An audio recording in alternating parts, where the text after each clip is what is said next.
SKKD. Standar kompetensi 1. Mengidentifikasi fungsi organ tubuh manusia dan hewan. Kompetensi dasar 1.1. Mengidentifikasi fungsi organ pernafasan manusia. Berikutnya adalah mind mapping tentang fungsi organ pernafasan manusia.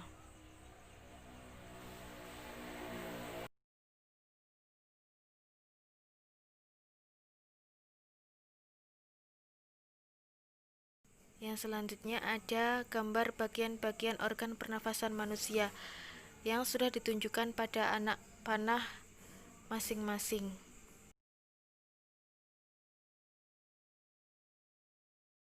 Untuk lebih lanjut, mari kita pelajari satu persatu fungsi dari organ pernafasan manusia. Selanjutnya, yang pertama yaitu ada hidung. Hidung merupakan organ pernafasan yang paling luar. Udara dari luar akan masuk ke dalam tubuh melalui hidung. Apakah fungsi rambut hidung?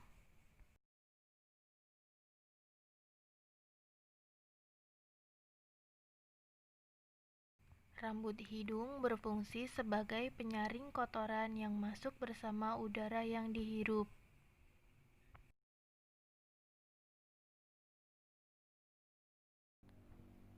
Pernahkah kamu bersin? Pada saat kamu bersin, apa yang keluar dari lubang hidungmu?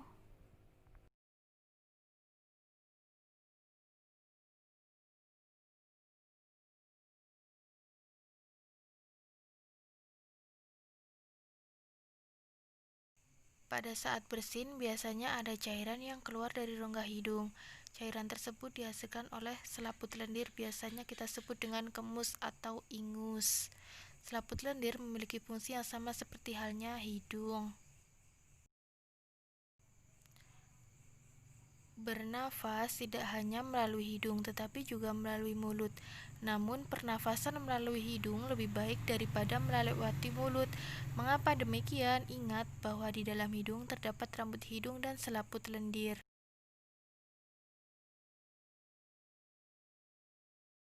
Yang kedua yaitu tenggorokan atau faring. Udara yang masuk melalui hidung selanjutnya masuk ke dalam tenggorokan melalui faring.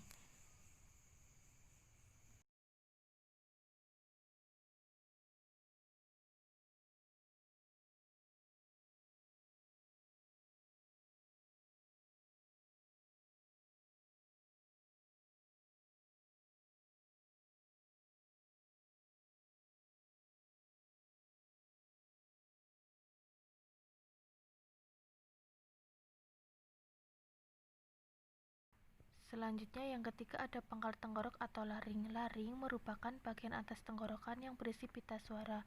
Pada ujung laring terdapat sebuah katup epiglotis. Katup epiglotis merupakan tulang rawan yang sangat tipis yang menutup pangkal tenggorok pada waktu menelan.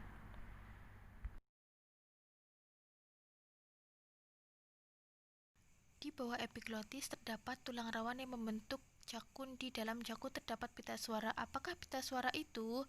Pita suara adalah organ yang berfungsi memberikan warna suara atau menghasilkan suara.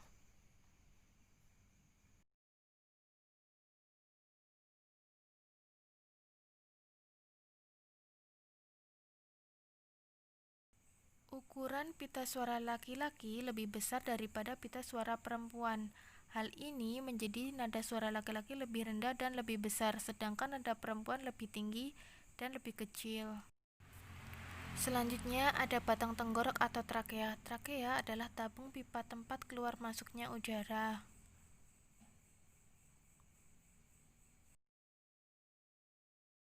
Fungsi silia pada dinding trakea adalah untuk menyaring benda-benda asing yang masuk ke dalam saluran pernafasan sehingga kotoran atau debu yang masuk ke dalam tenggorokan akan didorong ke atas oleh silia dan dikeluarkan melalui mulut dengan mekanisme batuk. Batang tenggorok berbentuk panjang seperti pipa dengan panjang kira-kira 10 cm yang bersifat kaku. Trakea memanjang dari leher ke rongga dada atas dengan susunan sebagian berada di leher dan sebagian berada di rongga dada. Selanjutnya yaitu cabang tenggorok. Pada bagian bawah trakea bercabang dua saluran yang disebut dengan bronkus.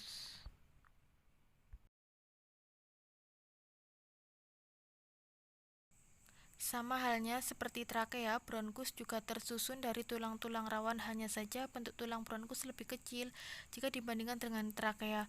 Susunan tulang bronkus juga tidak teratur, yaitu berselang-seling antara tulang dan otot. Bronkus berfungsi sebagai penyaring udara yang sifatnya sekunder.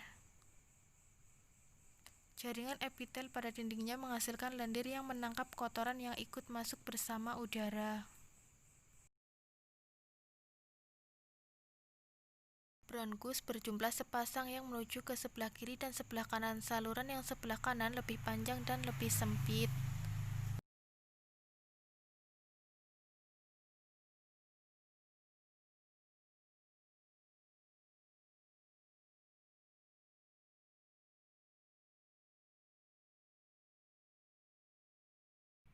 Yang keenam, ada anak cabang tenggorok atau bronkeolus. Fungsi utama bronkeolus yaitu menyalurkan udara dari bronkus ke alveoli.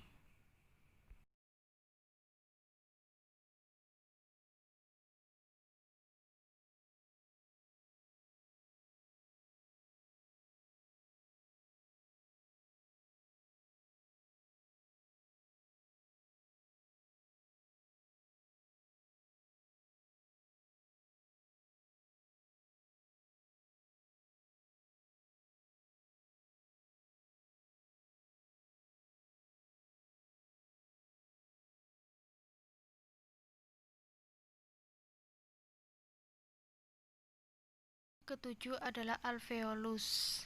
Pada ujung bronkus terdapat gelombang-gelombang kecil berisi udara yang disebut dengan alveolus atau alveoli.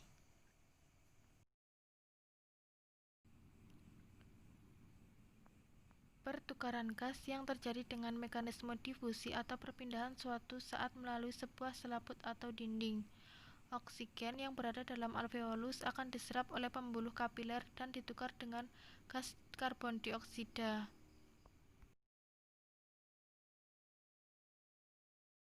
Selanjutnya yaitu ada paru-paru atau pulmo, merupakan organ yang paling besar yang ada dalam sistem pernafasan manusia. Letak paru-paru di rongga dada manusia. Antara rongga dada dan rongga perut terdapat sebuah pembatas yang disebut dengan diafragma.